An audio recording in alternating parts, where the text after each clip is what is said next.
नमस्कार, मैं हूं आशुतोष और आप देख रहे हैं सत्यहिंदी.com। सत्यहिंदी.com के खास कार्यक्रम आशुतोष की बात में आपका स्वागत है। आज हम बातचीत करेंगे महाराष्ट्र के बारे में। महाराष्ट्र के बारे में सवाल सबसे बड़ा, क्या उद्धव ठाकरे की सरकार गिरेगी या नहीं?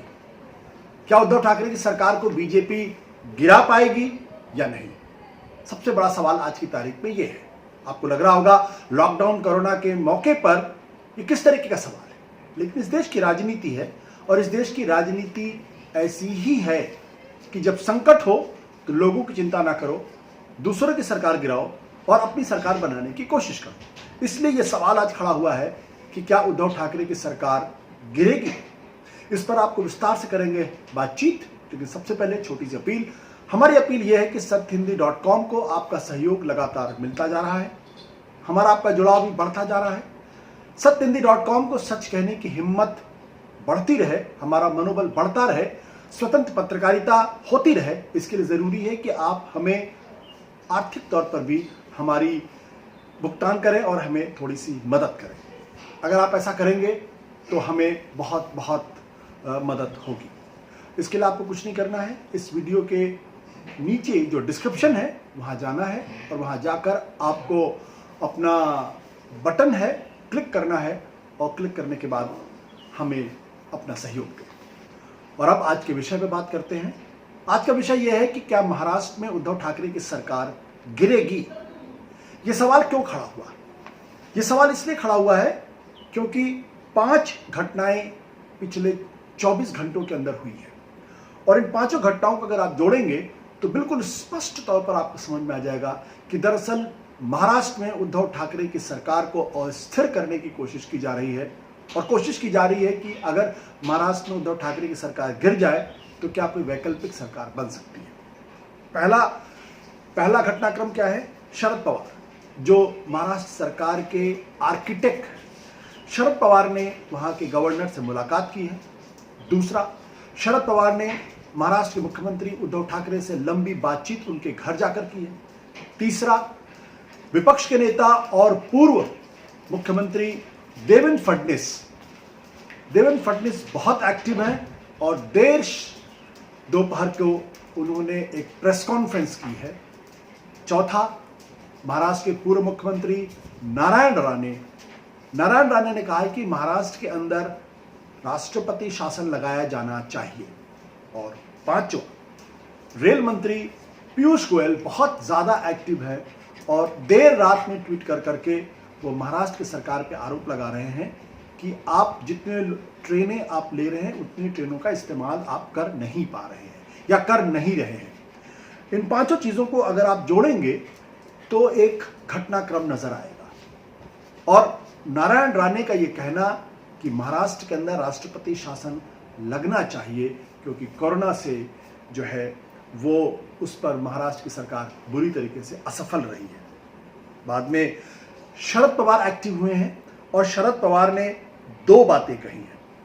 शरद पवार ने कहा है कि देवेंद्र फडणवीस बहुत उतावले हो रहे हैं, बहुत इम्पेशेंट हो रहे हैं।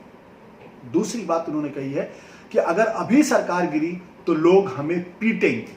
जी हां, अगर अभी सरकार गिरी तो लोग हमें पीटेंगे। वो क्यों कह रहे हैं कि देवेंद्र फडणवीस बहुत ज्यादा इम्पेशेंट हो रहे हैं? दरअसल महाराष्ट्र के अंदर कोरोना का संकट आने के साथ ही देवेंद्र फडणवीस बहुत ज्यादा एक्टिव हो गए थे। आपको याद होगा कुछ दिनों पहले, 2 दिन पहले ही देवेंद्र फडणवीस के नेतृत्व में बीजेपी ने पूरे महाराष्ट्र के अंदर उद्धव ठाकरे की सरकार के खिलाफ धरना प्रदर्शन किया था पूरे राज्य के अंदर। आपने वो तस्वीरें देखी होंगी कि बीजेपी के दफ्तर के बाहर छोटे छोटे बच्चों के हाथ में तख्तियां दी गई थी। अगर ये काम किसी दूसरे राज्य में, अगर किसी दूसरी विपक्षी पार्टी करती तो बीजेपी बहुत चिल्ला कर कहती कि देखिए कोरोना के इतने बड़े संकट में भी राजनीति हो रही। राहुल गांधी छोटा सा स्टेटमेंट देते हैं या कहीं पेवमेंट पे बैठ जाते हैं या प्रियंका गांधी अगर बस देने की बात करती है तो बीजेपी चिल्ला कर कहती है कि देखिए राजनीति कर रहे हैं, घटिया राजनीति कर रहे हैं। लेकिन अभी तक देवेंद्र फडणवीस पर लगाम लगाने की कोशिश बीजेपी आलाकमान ने नहीं की है, जो विशुद्ध तौर पर राजनीति कर रहे हैं। और यही नहीं, अप्रैल के महीने में 24 अप्रैल को देवेंद्र फडणवीस ने पीटीआई को एक इंटरव्यू दिया था और उसमें साफ तौर पे कहा था कि कोरोना के जो मरीजों की जो संख्या है उसको दबाने का काम उद्धव ठाकरे की सरकार कर रही है। दो बातें कही। उन्होंने कहा कि जो उनके पार्टनर्स हैं यानी एनसीपी, शिवसेना और कांग्रेस, उनके बीच में किसी तरीके का कोई कोऑर्डिनेशन नहीं है, मंत्रियों के बीच में किसी तरीके का कोई कोऑर्डिनेशन नहीं है। अब आपके मन में सवाल ये खड़ा हो रहा होगा कि क्या वाकई में उद्धव ठाकरे की सरकार गिर सकती है या नहीं गिर सकती है। इसका मैं जवाब दूंगा आपको थोड़ी देर में, लेकिन उसके पहले जो मैंने अपील शुरू में की थी एक बार फिर मैं दोहरा देता हूं। सत्यहिंदी.com को आपके सहयोग की जरूरत है। आप हमें अपना सहयोग बनाए रखें और इसके लिए आपको कुछ नहीं करना है। इस वीडियो के नीचे डिस्क्रिप्शन में जाना है, वहां पे एक लिंक है, उस लिंक को क्लिक करेंगे और अपना सहयोग देंगे तो हमें बहुत बहुत बहुत मदद मिलेगी। अब सवाल ये उठता है कि जो मैंने आपसे कहा कि क्या उद्धव ठाकरे की सरकार गिरेगी, इसका जवाब मैं थोड़ी देर में देता हूं। पहले वो संदर्भ बता देता हूं जिस संदर्भ के अंदर ये राजनीति तेज हुई है। दरअसल महाराष्ट्र इस वक्त भारत के अंदर कोरोना का सबसे बड़ा हॉटस्पॉट, सबसे बड़ा सेंटर बना हुआ है। जो इस वक्त के हमारे पास ताजा डेटा है, उस डेटा के मुताबिक पूरे देश में अंदर 1,45,000 कोरोना के मरीजों की संख्या बताई गई है, जिसमें अकेले महाराष्ट्र के अंदर 50,000 कोरोना संक्रमणों की संख्या है। यानी 1/3 से ज्यादा जो कोरोना के संक्रमित लोग हैं वो महाराष्ट्र में पाए जाते हैं। जो 4,167 लोगों के कोरोना से मरने की खबर है, उनमें से अकेले महाराष्ट्र से 1,635 जो मृत्यु हुई है कोरोना से वो महाराष्ट्र के अंदर हुई। यानी यहां भी मरने वालों का आंकड़ा 1/3 से ज्यादा है। तो ऐसे में महाराष्ट्र सरकार की जो क्षमता है, जो कोरोना को हैंडल करने की उनकी काबिलियत है, इस पर बहुत गंभीर सवाल खड़े हो रहे हैं। आपने पिछले दिनों वो तस्वीरें भी देखी थी कि बांद्रा में अचानक कैसे लोग इकट्ठा हो गए थे। तो तमाम तरीके के सवाल खड़े हो रहे हैं और लोग ये सवाल खुलेआम पूछ रहे हैं कि क्या उद्धव ठाकरे सरकार चलाने में कामयाब हैं और क्यों वो कोरोना से लड़ नहीं पा रहे हैं और क्या इसकी कीमत महाराष्ट्र के लोगों को चुकानी पड़ रही। तो ये वो संदर्भ है जिस संदर्भ में, जिसके बहाने इस वक्त भारतीय जनता पार्टी पूरी तरीके से सक्रिय हो गई है। और आपको मालूम है कि महाराष्ट्र वो प्रदेश है जहां बीजेपी विधानसभा चुनाव के पहले पूरी तरीके से सक्रिय थी और उसको कॉन्फिडेंट था कि वो अपनी सरकार वहां बना लेगी। लेकिन जब नतीजे आए तो महाराष्ट्र में उसको मुंह की खानी पड़ी। शिवसेना ने उसके साथ जाने से इनकार कर दिया। शिवसेना का कहना था कि दरअसल बीजेपी उसे मुख्यमंत्री की कुर्सी दे और यही वायदा उन्होंने लोकसभा चुनाव के पहले बीजेपी ने किया था। चूंकि वो अपना वादा पूरा नहीं करे इसलिए हम उनके साथ नहीं जाएंगे। लंबा वाकया चला, बीजेपी हार मानने के लिए तैयार नहीं थी, लिहाजा बीजेपी ने सिर्फ 72 घंटे के लिए, आपको बता दूं, रातों रात सुबह 6:30 बजे राज्यपाल ने देवेंद्र फडणवीस और अजीत पवार एनसीपी के नेता को शपथ दिला दी और किसी को हवा नहीं लगी। इतनी जल्दबाजी, यानी सत्ता को पाने की इतनी जल्दबाजी थी उनके पास। बहुमत का आंकड़ा पूरा नहीं कर पाए, देवेंद्र फडणवीस को इस्तीफा देना पड़ा और अंत में उद्धव ठाकरे वहां के मुख्यमंत्री बने।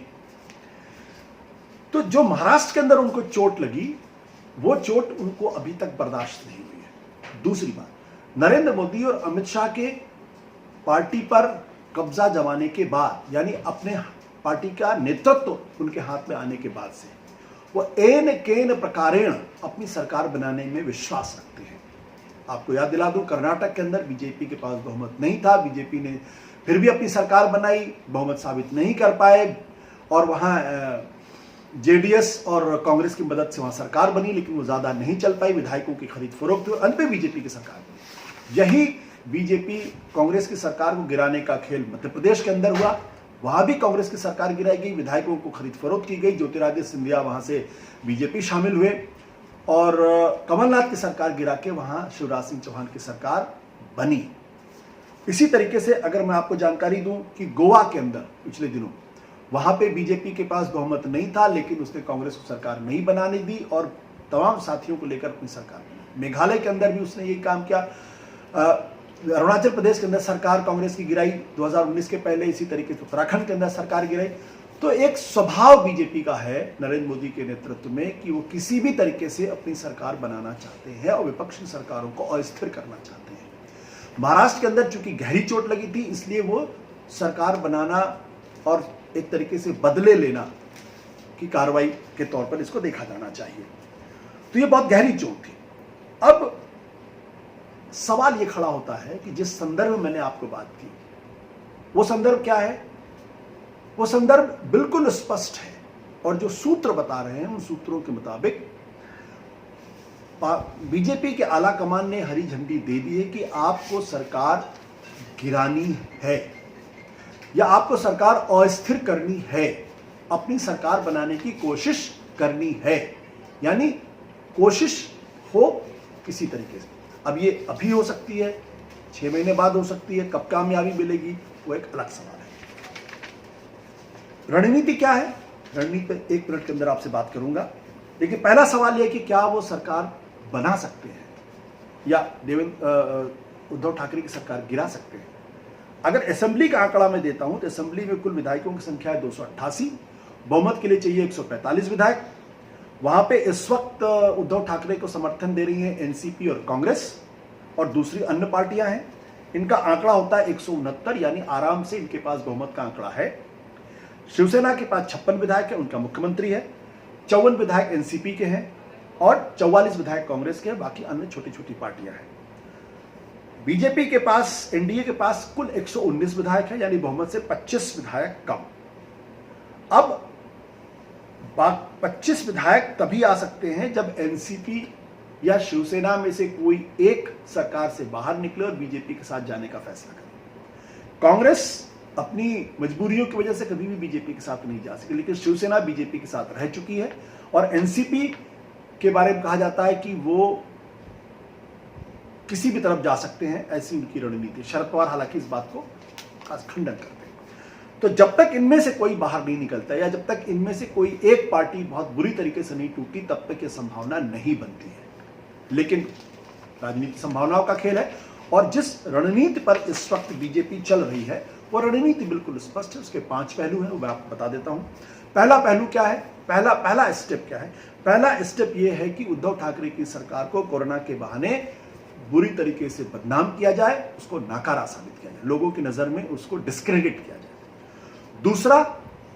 दूसरा स्टेप होगा जो उनके सहयोगी दल हैं, इन सहयोगी दलों यानी एनसीपी, कांग्रेस और शिवसेना के बीच में दरार डाली जाए, उनके बीच में मतभेद पैदा किया जाए। तीसरा, इनके जो विधायक हैं उन विधायकों के बीच में फूट डाली जाए और उनमें असंतोष पैदा किया जाए ताकि वो अपनी पार्टी के ऊपर दबाव बनाकर समर्थन वापसी की बात करें या पार्टी छोड़कर बीजेपी को समर्थन देने की बात करने लगे, जैसे मध्य प्रदेश में हुआ और जैसे कर्नाटक के अंदर। चाहे वो पैसे से खरीदा जाए, चाहे वो कुर्सी से खरीदा जाए, चाहे वो मंत्री पद से खरीदा जाए। और उसके बाद विधायकों को भड़काने के बाद एनसीपी पर डोरे डाले जाए और शिवसेना पर डोले जाए। ये एक वैकल्पिक व्यवस्था हो सकती है। शिवसेना से कहा जाए कि भाई ठीक है, हमने लंबा समय एक दूसरे के साथ गुजारा है, लिहाजा जो हो गया सो हो गया, उसको भूलिए और अब हम दोनों साथ आते हैं और सरकार बनाते हैं और लंबी राजनीति करते हैं। यही चीज एनसीपी के साथ कही जा सकती है। तो ये रणनीति नजर आती है। पहला, डिस्क्रेडिट करो सरकार को। दूसरा, सहयोगियों के बीच में मतभेद पैदा करो। तीसरा, विधायकों के अंदर बगावत पैदा करो। चौथा, इसकी वजह से एनसीपी और शिवसेना के ऊपर ये दबाव बने और ये बीजेपी पर आने के लिए मजबूर हो। क्या ऐसा संभव होगा? ये तो वक्त बताएगा। लेकिन देर शाम जो देवेंद्र फडणवीस ने प्रेस कॉन्फ्रेंस की, उसका सिर्फ इतना ही मजमून था कि अभी सरकार स्थिर है, गिरने वाली नहीं, क्योंकि उन्होंने कहा उनका मकसद सरकार गिराना नहीं है बल्कि सरकार को जगाना है। राजनीति में जब इस तरीके की जुमलेबाजी की जाती है तब उसका मतलब यह है कि आपने एक स्टेप पीछे कर लिया, क्योंकि ये वही देवेंद्र फडणवीस हैं जो बीजेपी के अंदर के अपने वरिष्ठ साथियों को भी वो किनारे पर लगा रहे हैं और पिछले दिनों जबरदस्त तरीके से राज्यपाल से मुलाकातें कर रहे हैं और मुलाकात करके राजनीतिक संदेश देने का प्रयास कर रहे हैं। लेकिन अभी उनकी स्ट्रेटजी कामयाब होती दिखाई नहीं देती। नमस्कार, धन्यवाद, शुक्रिया। सत्य हिंदी के और वीडियोस को देखने के लिए हमारे YouTube चैनल को सब्सक्राइब करें और सीधे नोटिफिकेशन पाने के लिए बेल आइकन दबाएं।